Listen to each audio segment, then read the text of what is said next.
هذه بيت جدي. كدخلت ليها جذبتني الأشياء القديمة اللي استحفظت عليها. جدي الشهيد، جدي البطل، نعتز به ونفتخر.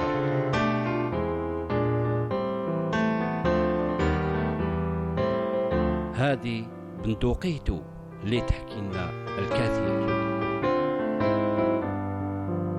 في هذا البيت نحس كي شغل الظل تاعو يرافقني.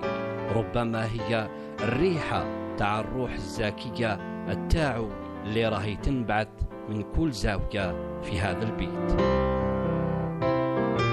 الله يرحمك يا جدي ويجعلك في جنات النعيم مع رفقائك اللي ضحوا معاك في سبيل استقلال بلادنا الجزائر الحبيبة. En Algérie, des millions de jeunes comme Ahmed sont fiers du combat libérateur mené par nos aïeux. Ils portent dans leur chair, dans leur âme et dans leur sang cet héritage si précieux, celui d'une révolution unique et singulière, de par ses valeurs nobles et ses principes humanistes. Une révolution menée par des hommes et des femmes pour la liberté et l'indépendance de l'Algérie, mais également une inspiration pour les peuples colonisés. Ahmed ouvre le livre de l'histoire pour nous emmener dans le cœur des événements charnières qui ont marqué le mouvement national.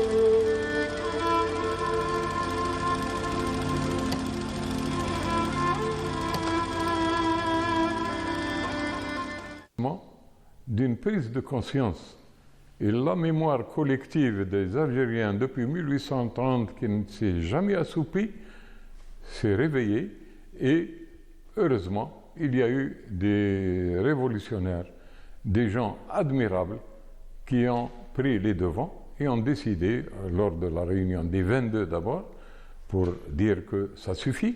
La France a assez tergiversé, nous avons patienté, nous avons vécu depuis 1830 de nombreuses révolutions armées qui malheureusement n'ont pas abouti. Et nous nous sommes dit que, en tant que peuple algérien, qu'au début du XXe siècle, après la Première Guerre mondiale, nous allions procéder à une autre démarche, en l'occurrence des activités politiques, demandant d'une manière ou d'une autre notre indépendance, ce qui non plus n'a pas eu l'écho souhaité. Et bien au contraire, le 8 mai 1945, il s'est traduit par une répression horrible, sauvage, n'ayant épargné ni hommes, ni femmes, ni enfants, ni vieillards.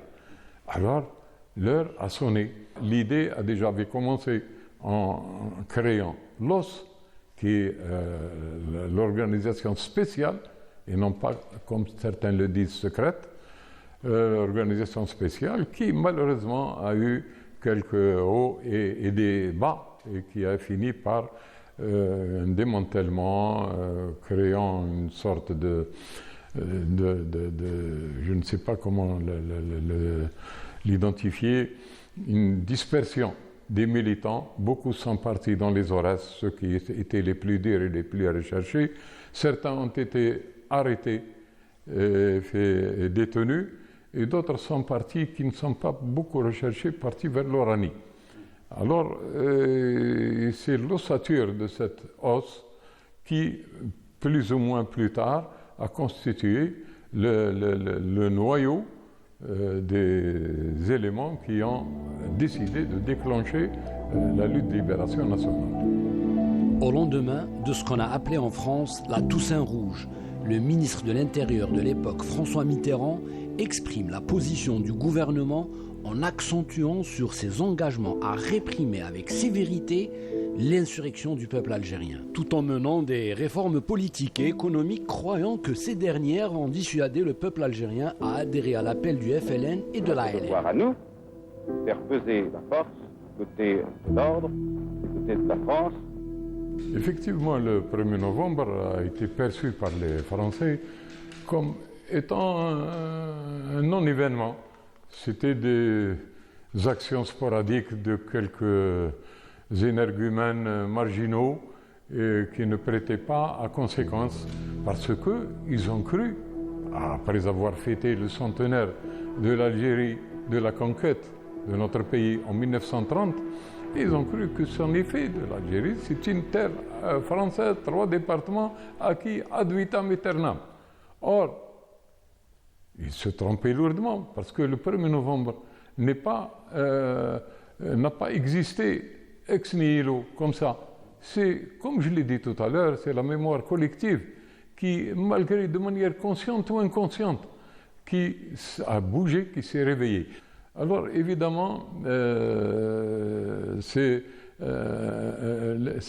incompréhensions et ces mauvaises intentions et je dirais interprétations des Français sur la nature des Algériens qui a fait que la guerre a duré longtemps et ils n'ont pu comprendre que l'indépendance est inéluctable avec le sacrifice extraordinaire des Algériens qu'après tout ce temps-là, 7 ans et demi, presque 8 ans.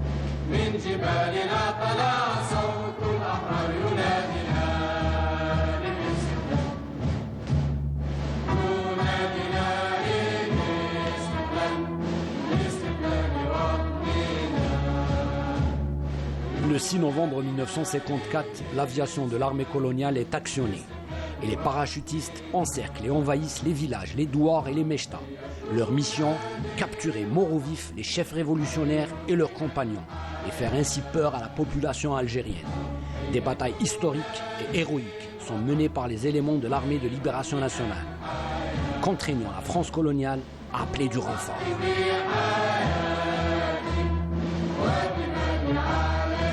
L'année 1955 connaîtra une grande accélération dans le mouvement national. En France, des militants de la cause nationale algérienne manifestent et expriment leur soutien à la révolution. À Constantine, des opérations clandestines sont opérées, perturbant significativement le plan de la France coloniale quant au maintien de l'ordre dans le pays. Les étudiants algériens tiennent leur premier congrès en juillet 1955. La mobilisation est générale et l'Algérie est au cœur des débats à l'international. Les 6, lorsqu'ils ont déclenché le 1er novembre, et ils se sont mis d'accord pour se retrouver quelques mois plus tard. Certains disent 6 mois, d'autres un peu moins ou un peu plus, peu importe. Mais ils ont décidé de se retrouver pour faire le bilan. Or, ce qui s'est passé comme événement, Abdelmalek Ramadan de Constantine est tombé au champ d'honneur le 3 novembre. Blaji Mokhtar tombé au champ d'honneur 18, je crois, au 19 novembre. Didouche Mourad, c'est le 18 janvier. Bitat qui est arrêté en mars. Et voilà. Et Ben Boulaïd qui est arrêté en mission à l'étranger. Alors, évidemment, il y a eu un ébranlement, un manque de vision pour cette réunion qui ne pouvait pas se tenir dans ces conditions-là. D'une part. D'autre part, il y a l'action de la France qui commençait à ramener des renforts. Ils étaient à peu près 58 000 soldats en 1954. En juin 1955, ils sont devenus 100 et quelques mille. Et ils allaient grandissant. Il y a une unité de parachutistes d'élite qui s'est installée à Al-Harrouch, d'ailleurs, dont ils ont fait 6 prisonniers et qui se sont évadés par la suite, malheureusement, mais ils ont réussi, nos moudjahidines débutants, réussi quand même à capturer, à faire prisonnier 6 parachutistes d'une troupe d'élite à Al-Harrouch. Donc la France continue à agir. Sur le plan militaire, ils ont voté la loi d'urgence le 31 mars 1955 et la promulgation s'est faite le 3 avril 1955. Et aussi, il y a eu la situation dans les Aurès. La situation dans les Aurès qui nécessitait une action énergique au niveau de la Wilaya 2, bien que déjà les Français continuaient à faire pression au niveau de la Wilaya 2, mais il fallait plus pour libérer un peu. Et il y a une action française très dangereuse, c'est celle de la troisième force. Le 18 janvier 1955, Dedouch Morad, donc le chef de zone du Nord constantinois, donc est tombé au champ d'honneur à la Mishta Gelawa, donc Douar Swadq, à Condesmendo, c'est actuellement Zéro Youssef. Et justement cet événement a un petit peu perturbé le Laylan au Nord constantinois, parce qu'il fallait attendre la fin de février pour avoir la première liaison qui a été rétablie entre le nord et le sud constantinois grâce aux actions de Bachir Chihani, le commandant en chef de la zone 1 au Ras Memcha. Donc Bachir Chihani, fin février, il ne savait pas que Dedouch Morad était déjà mort, donc il a envoyé une délégation dirigée par l'Hassan Marir de Khanchla pour rétablir justement la liaison avec le nord constantinois. Et de retour, justement, Bachir Chihani a décidé d'entretenir une relation très importante avec le nord constantinois, avec l'envoi de plusieurs sections. Ce qui m'intéresse ici, c'est que la délégation qui a été envoyée par Tahar Salahi, Tahar Qsantani, qui était un martyr originaire de Constantine, c'est que après 3 ou 4 voyages dans les Aurès, en fin de compte, Tahar Salahi est revenu dans le constantinois avec un plan d'action qui a été justement mis en place par Bachir Chihani. Là, je rappelle que les documents pris par les Français lors de la bataille de Jorf, exactement le 26 juillet, dans la grotte de l'Idara, c'est l'état-major des Aurès, les documents permettent de mettre en lumière les conditions dans lesquelles les attaques, l'offensive du 20 août, du 20-21 août en fait, 20-21 août, ont été menées. Alors, les documents montrent que Bachir Chihani a mis en place un plan d'action pour contrer la politique menée par le général Parlange et le gouverneur général Jacques Sostel. Alors, Jacques Sostel voulait à l'époque entrer en contact, en négociation avec la classe politique dite modérée, entre parenthèses modérée, pour essayer justement d'isoler l'Aïlène de la classe politique algérienne de l'époque. Et le deuxième plan, c'est contrer le plan de Parlange, parce que Parlange, avec la mise en place d'une politique, entre parenthèses, de pacification dans les Aurès, a tenté justement de priver l'Aïlène du soutien populaire. Donc le plan qui a été élaboré par Bachir Chihani, une copie a été envoyée à Zéro Youssef, justement par la délégation commandée par Tahar Salahi.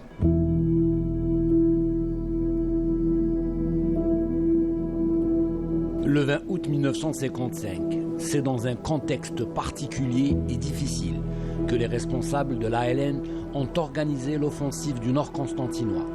Une vaste opération qui aura comme but de donner un second souffle à la révolution de novembre 1954, mais également desserrer l'étau sur les Aurès, où l'armée française asphyxiait les maquis et la population locale.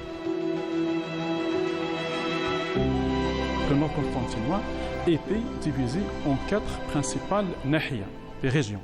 Donc la nahiya de Smendo, dirigée directement par Zérout, la région de Mila par Ben Toubel, la région d'Annaba par Ammar Ben Ouda, donc les 3 régions.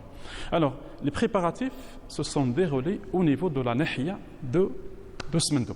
Le nahiya de Smendo, donc à l'époque dirigé par Zérout, avec comme adjoint notamment, donc nous avons Mohamed Saleh Belmehoub, Boucher Abou Al-Aras, Ammar Boudarsa, Abdeslam Khouj Dissessasi, Smaïn Zérout.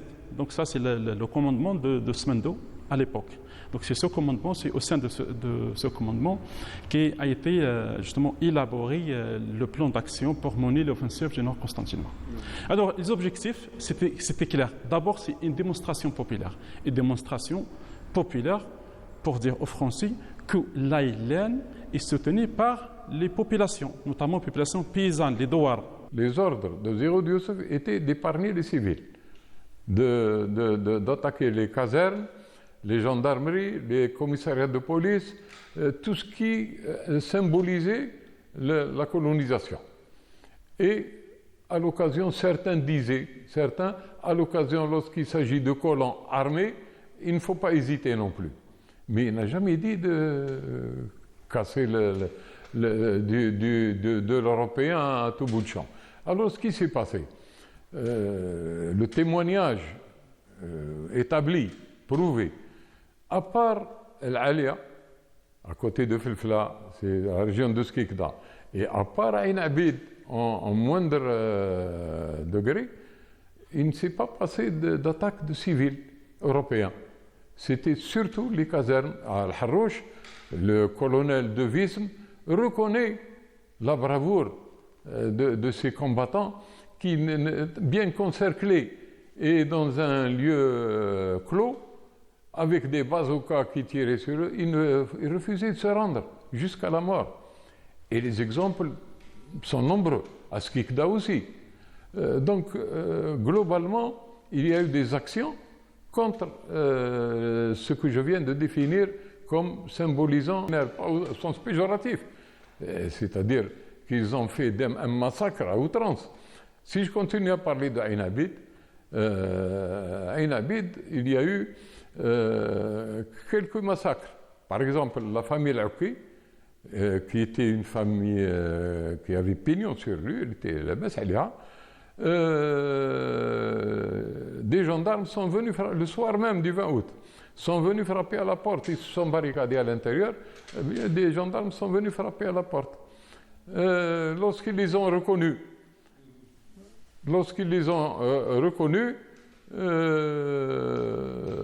les Belaouki ont ouvert. Le père de 67 ans et son fils qui avait la trentaine, ou je ne sais pas. Alors, dès qu'ils ont ouvert la porte, ces gendarmes mitraillaient au niveau des pieds. Ils les ont blessés et ils sont partis. Alors, ils sont restés jusqu'au 23 août.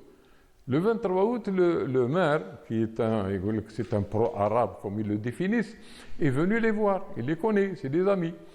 Alors, il leur a dit, je vais vous envoyer une ambulance.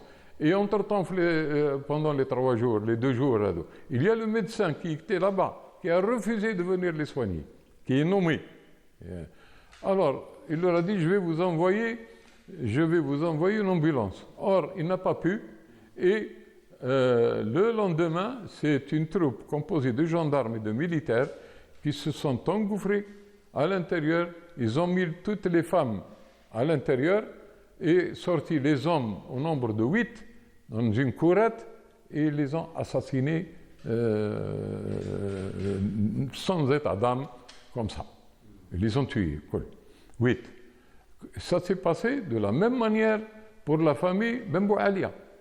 Là, au lieu de 8, c'est 6. C'est exactement la même chose. Et qu'est-ce qu'ils font, les cadavres, après? C'est une voiturette, je ne sais pas comment ils l'appellent, qui les prenait, et c'est des fosses communes. Ces fosses-là, on les a retrouvées, pas loin du centre-ville d'Ain Abid, à environ 3 km. Nous sommes rendus à Douems, où une stèle commémorative a été érigée par les autorités locales en hommage à ces centaines d'Algériens jetés dans ces fosses communes lors des massacres de août 1955. Allah yarham shuhada.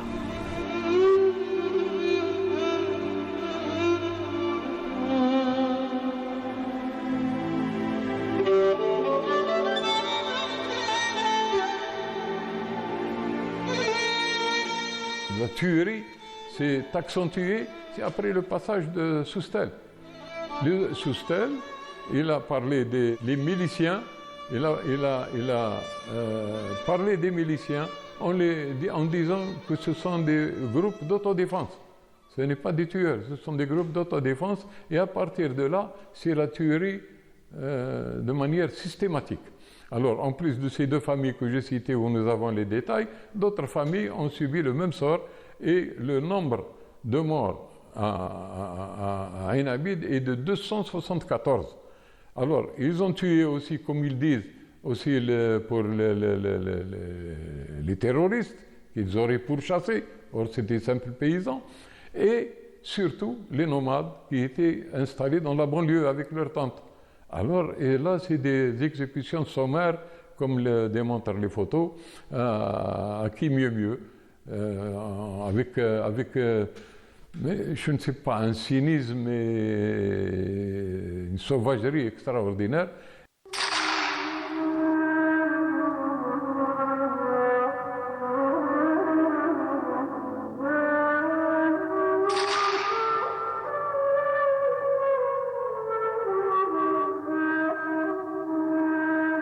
C'est ici, devant la gare de Ain Abid, que des nomades venus des régions sud du pays ont été assassinés par des soldats français racistes et dépourvus de toute humanité.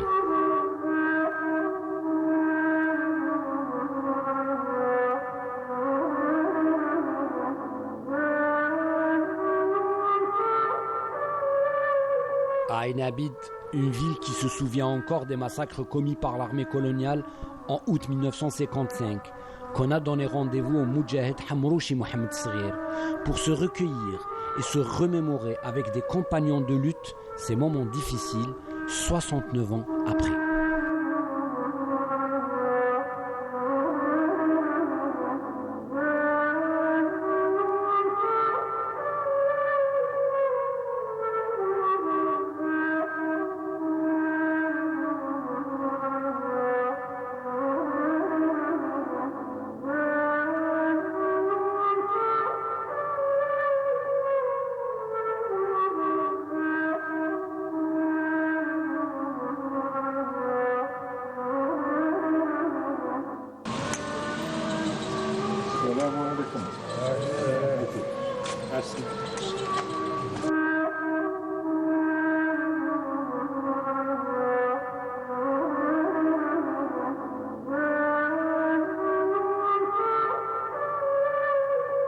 ولاد محمد تبع المنطقة الثانية مع بني فرقان ومشاط ولاد العربي العربي الميلي وسمعتوا العربي الميلي هو اللي كان مسؤول تاع المنطقة. تيتيو تلع الناس اللي مات طلعوا الجبل كان الماصله تما مات واللي قاعده تما واللي خشوا الحوان تربدوهم في الكمين ديوهم سيدي عمر قتلوهم خوالي بعد زوز كروم ومحمد خالي علاوه قتلوه هنا السكراني قتلوهم هنا ذبحوهم ذبح مكوش بالموس كما تذبح وبدات كما قلتي تيخطفوا التوانق كل ماتوا على حلال قعدت غير انا.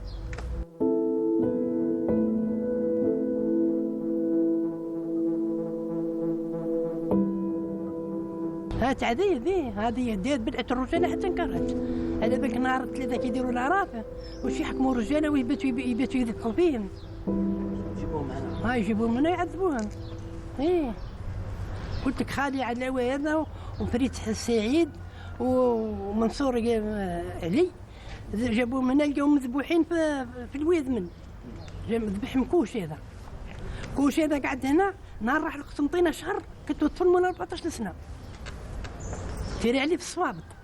احنا نهضروا لهم نقولوا لهم بعد الثوره تطلعوا في الجنود تطلعوا في الشهداء نهضروا عليهم كل وقت نهضروا لهم حركت لنا قلوبنا وش بيك هذه بكري مزاره بكري هذه مزاره نهار ثلاثه يديروا الاعراف الليل يحكموا الرجال اللي يحكموا الكل باتوا يزرزروا فيهم. شفنا مليح انا وعلى بالي بها كلش والله الكرطوش الاول على بالي به كي جا الغاشي داخل العين عبيد ابوي عيط يجهد في سبيل الله وجا دخل على القر الغاشي الشعب واش اللي هذا ويضرب واحد مكاع هكذا مكاخ ريشين.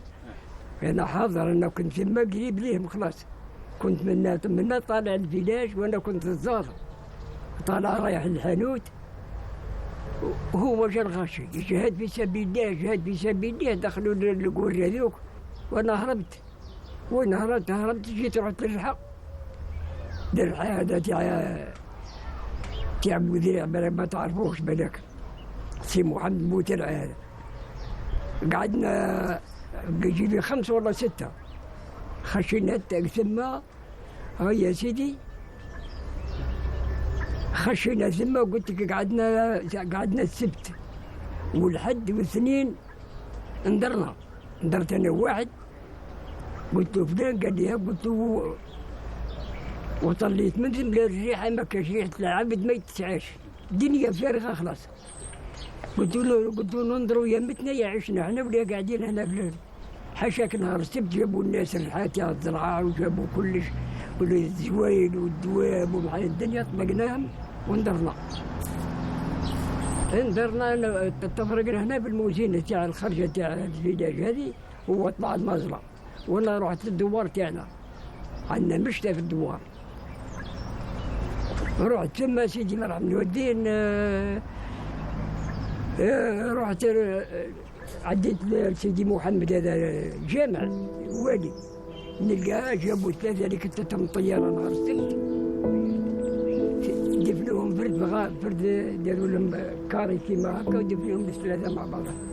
هي رحت الدوار نلقى ريحه العبد ما يتسعاش هرب كله على بالك. ايه 20 أو 55 نهار السبت احنا هنا انا نقرا لهنا عند سي محمد بوترعه وهي 12 هكاك خرجنا ندوروا جات منا جماعه منا مش عبد الحنان شات الجيره واش هو هذا جهد في سبيل الله خرجنا نجري وجهد في سبيل الله وشي هذا ما حناش عارفين في هذاك الوقت جهاد هذا في سبيل الله خاصو جماعه من على جميله نقول لي سليح لي والو واحد عندهم وكحله هكا مكسره واحد الفيده والفيشان والباشات وشي هو هذا. طفل خويا عند عيسى برشيدي فردي ربي يرحمه داوه الخروب وقتلوه بالقرعه قعدوه على القرعه قتلوه وخو وولده قدور هرب من هنا قتلوه هنا قدام سيدي محمد بليشار. خوه عبد الرحمن مسكين هو مازال تركه وغلبان مسكين في عمره زايد في 27 هو غلبان في الدار راقد مسكين ولده. شحال قتلوه هكذاك يعني على حسابك انت 700 واش هنا برك في عين عبيد في هذوك 6 أيام ولا 7 أيام 700 واش والو. كاين واحد الشركه كاين اللي حانوت هذاك درك كان كيوسك ثم كان حاكم واحد الشرقي داير بقى هو وحده الاخرين كل جبدوهم قتلوه قحتوا. صرا هنا جماعة اللي هربت كل من هنا على قدا سيدي محمد هذا وقدا صرا الحكم اللي شار ذبنهم كامل وكل. فرنسا في هذاك الوقت هذاك كيما يحكيوه مانيش انا يحكيو فرنسا ولات تقتل في الشعب الجزائري. نهار الاول نهار السبت على 4 تاع العشوة جابوا لي شيرات من الولايه الاولى الفقرون هذا من هنا وعشاو هنا عند ولاد عبد البيهاد وقتلوا في الناس. نهار الحد ولو كانوا البيوت تاع العربان هنا فوق الدوك البيت هذيك الخيمه هذيك اللي نعتوا فيها هذيك الخيمه هذيك قتلوا الناس. نهار 2 كملوا الوحده. نهار 3 ولا 4 عادوا خرجوا الناس من الديار وقتلوا فيهم. لا 4 والخميس والجمعه. نهار الجمعه يقولوا جابوا الجلول هنا صالح بن الجلول جا هنا البعض وقفوا القتال هنا. المهم 750 ولا 740 اللي مات هنا بعين البيت هنا العشرين هذه السبب تاع العشرين. L'offensive du Nord constantinois a permis de faire entendre la voix du peuple algérien à travers le monde. La participation des populations civiles à cette action organisée par l'armée de libération nationale démontre l'union et l'adhésion totale du peuple algérien à l'appel du 1er novembre 1954.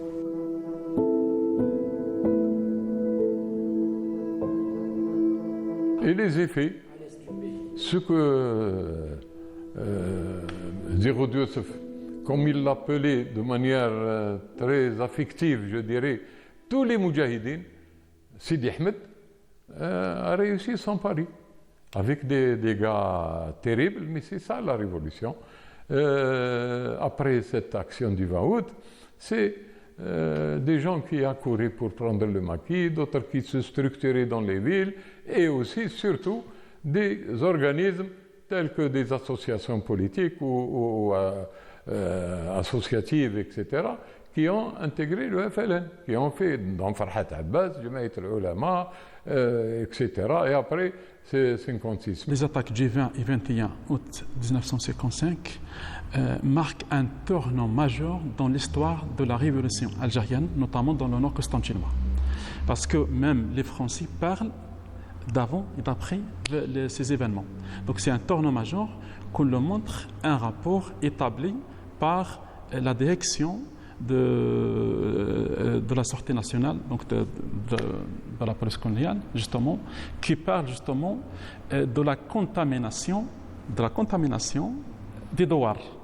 Donc des douars justement qui ont été gagnés à la cause nationale. Donc on parle des massacres coloniaux déjà à l'époque, ce qui s'est passé. Donc c'est déjà l'internalisation, ça a joué un rôle important justement pour inscrire la question algérienne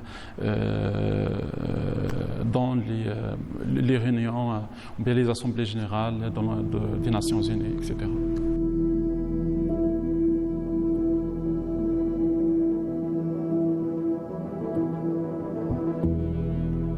J'admirais Zéroud Youssef de manière extraordinaire, sans connaître, sans savoir bien. Lorsque j'ai rejoint l'ALN, j'ai commencé à poser des questions autour de moi pour ceux qui le connaissaient.